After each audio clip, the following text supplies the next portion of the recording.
Oh, that's the best moment of the day. In this video, see a step-by-step explanation of how I constructed my outdoor bathtub, which is heated by firewood.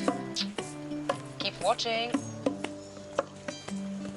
Eu quero morar numa casinha feita à mão, uma floresta onde eu possa plantar o que eu quiser e andar de pé. Actually, for me, living in my RV was awesome. I loved it. I had everything I needed, but I was missing two things. So I was missing a bathtub and an oven. In this video I will show you how I solved that. I built a bathtub and it is heated by an oven or a stove, a fireplace.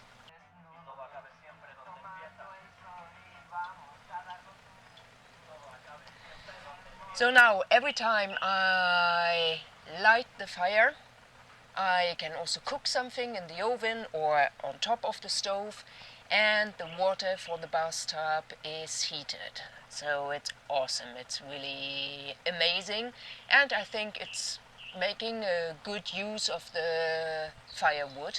Now it's like 3-in-1, no? Bathtub, heating food and heating the house.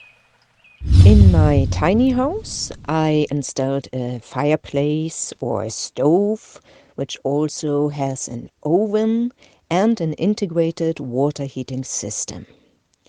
Then on the terrace is the outdoor bathtub made of a wine barrel.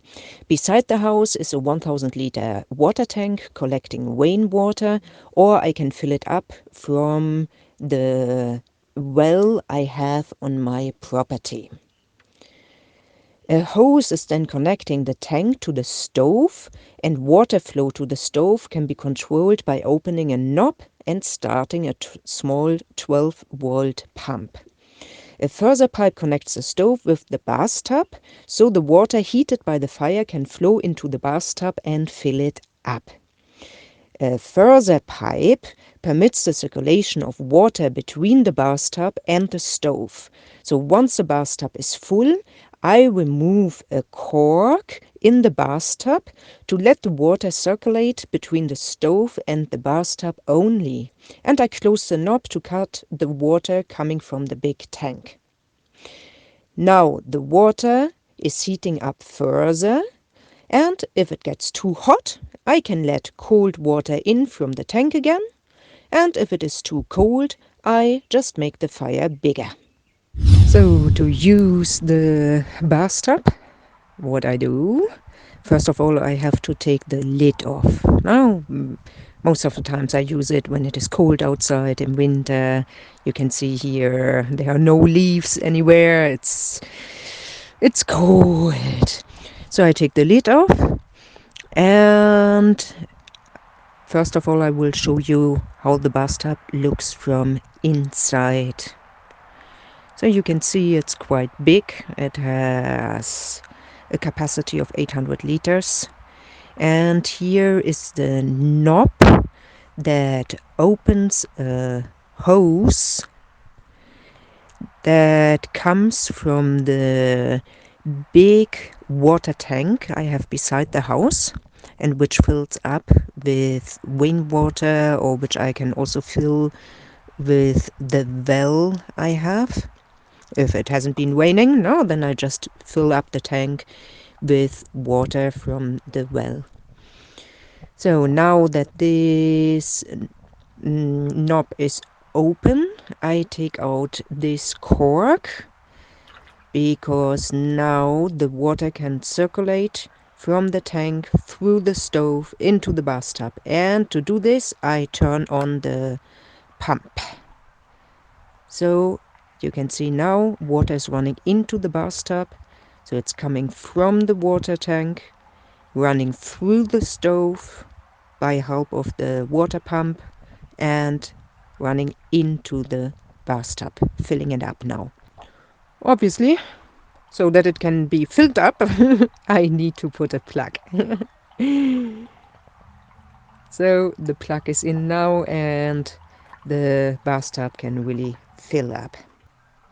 And I have prepared a board, just a wooden plank now, which I put on the bathtub. It serves me as a table, but most importantly, it serves the cat to get to her food and also up to her house, because in the beginning, when she was not aware that I could take off the lid, a couple of times she actually fall into the bathtub.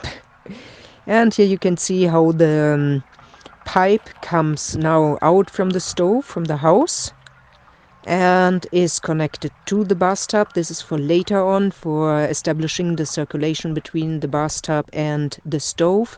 And right now the circulation comes, as I said, from the tank through the stove and into the bathtub.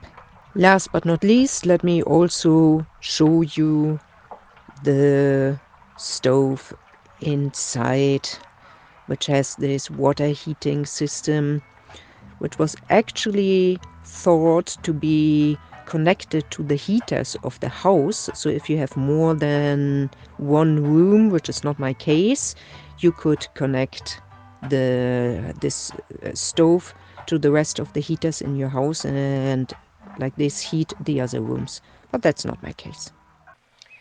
And the bathtub is actually big enough to be with 2 or even 3 people inside. Once we made it with 3 people and 1 child, but well, 2 people is comfortable and 1 person is awesome. Actually, you can really stretch out and still have the water up to your chin. It's amazing.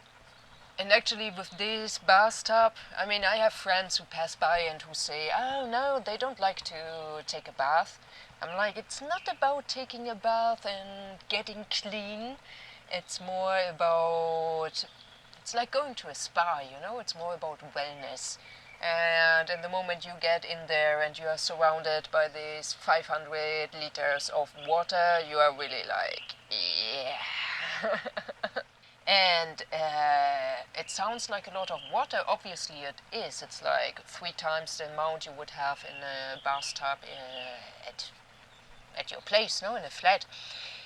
But it's rainwater, so basically I collect it from the sky, and instead of falling directly onto the land, it just runs to the water tank, to the bathtub, and then it goes directly onto the land. So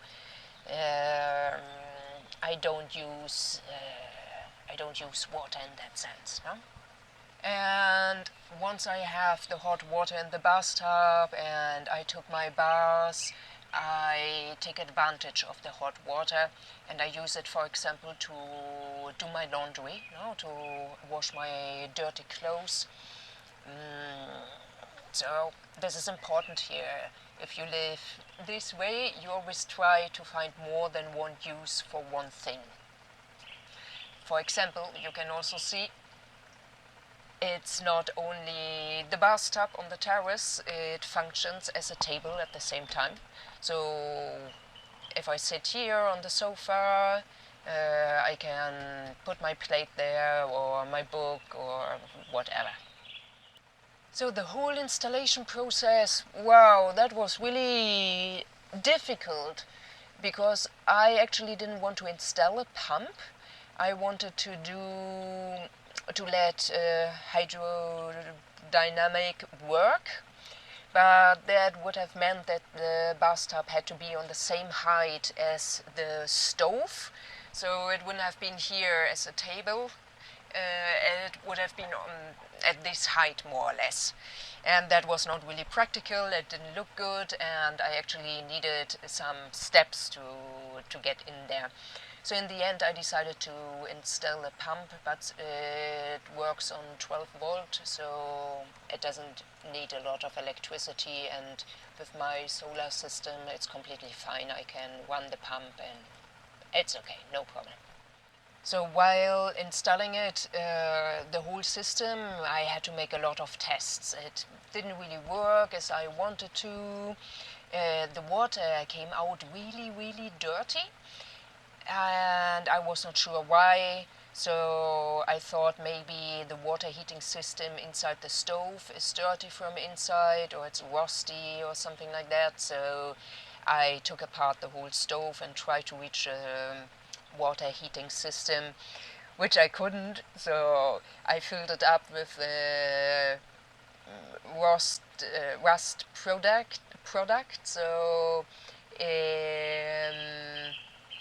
yeah, some product that protects from rust. No? So I moved the stove around so the product would cover the water heating system from inside, and wow, it was well, before the bathtub was really working and in this position, it took me some months actually.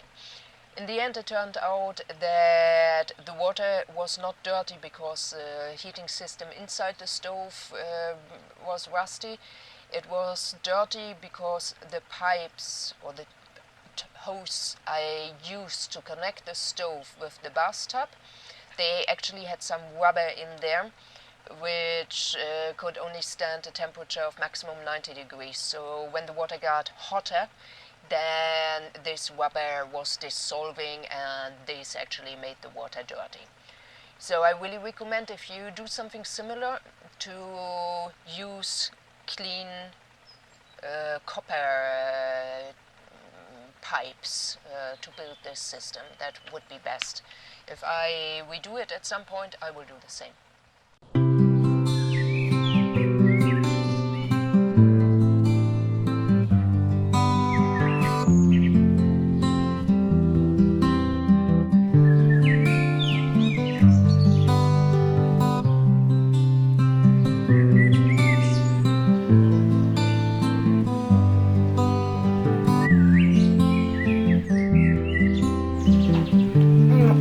Amazing.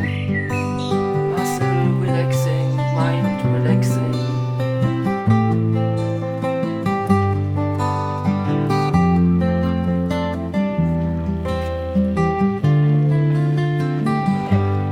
Seems like she likes to be on camera.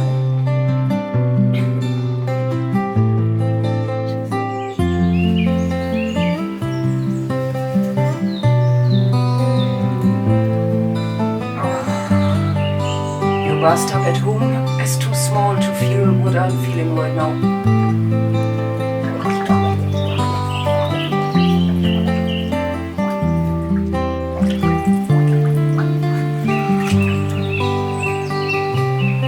Oh, that's the best moment of the day.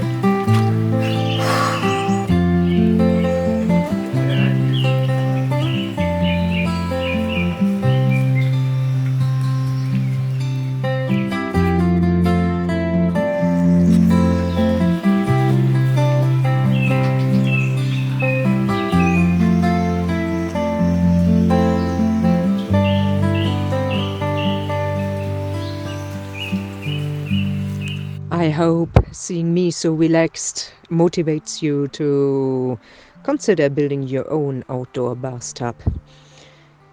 Thanks for watching, people.